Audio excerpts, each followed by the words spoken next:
Okay, so here is another. Um, this one's not as old as Corduroy, but it's been around a long time. Giraffes Can't Dance.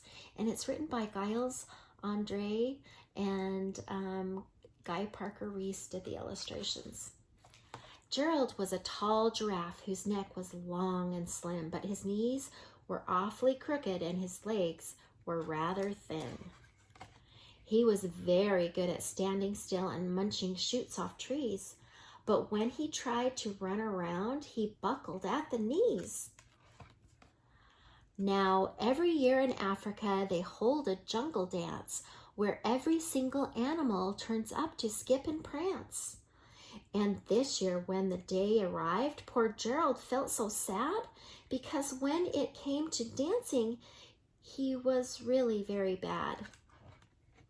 The warthog started waltzing and the rhinos rock and rolled. The lions danced a tango with that was elegant and bold. The chimps did the cha-cha with a very Latin feel, and 8 baboons then teamed up for a splendid Scottish reel. Gerald swallowed bravely as he walked toward the floor, but the lions saw him coming and they soon began to roar. "Hey, look, a clumsy Gerald," the animals all sneered. "Giraffes can't dance, you silly fool.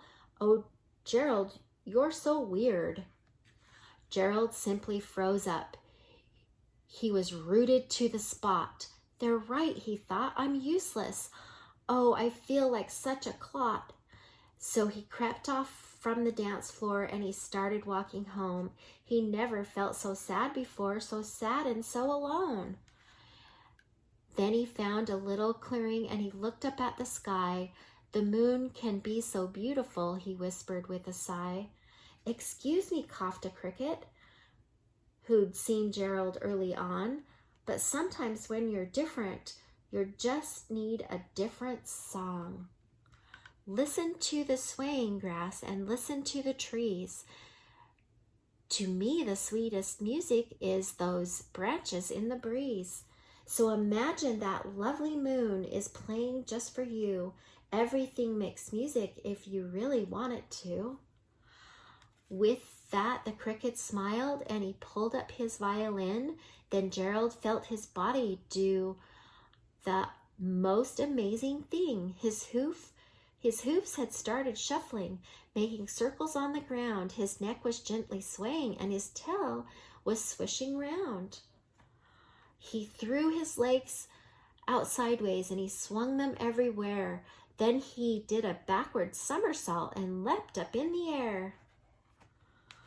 Gerald felt so wonderful, his mouth was open wide. "I'm dancing, yes, I'm dancing, I'm dancing," Gerald cried. Then one by one, each animal who'd been there at the dance arrived while Gerald boogied on and watched him quite entranced. They shouted, "It's a miracle! He must be in a dream! Gerald's the best dancer that we've ever seen. How'd you learn to dance like that? Please, Gerald, tell us how." But Gerald simply twirled round and finished with a bow. Then he raised his head and looked up at the moon and the stars above. We all can dance," he said, "when we find the music we love." That's a good story.